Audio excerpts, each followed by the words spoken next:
SP बनने के बाद बेटी ने पिता को पहचानने से किया इनकार। गांव के एक गरीब किसान रामलाल की बेटी नेहा शुरू से ही पढ़ाई में बहुत तेज थी। रामलाल के पास ज्यादा पैसे नहीं थे, लेकिन उन्होंने खेतों में मेहनत कर और दूसरों के घर मजदूरी करके अपनी बेटी की पढ़ाई पूरी कराई।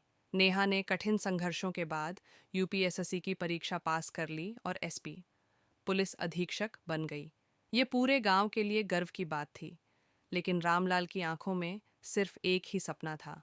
अब उसकी बेटी उसे गले लगाकर कहेगी, बाबा, आपकी मेहनत रंग लाई। बनने के बाद नेहा शहर में एक बड़े बंगले में रहने लगी। उसका रहन सहन, बोलचाल और सोहबत सब बदल गई। वह अब सिर्फ बड़े अधिकारियों और अमीर लोगों से मिलती थी। एक दिन रामलाल फटे पुराने कपड़ों में अपनी बेटी से मिलने शहर गया।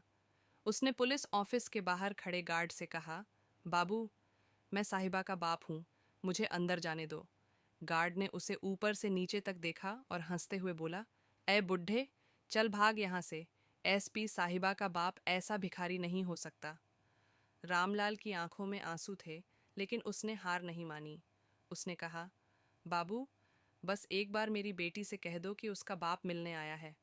बेटी ने किया इनकार। गार्ड अंदर गया और नेहा को बताया कि बाहर कोई बूढ़ा आदमी खुद को उसका पिता बता रहा है।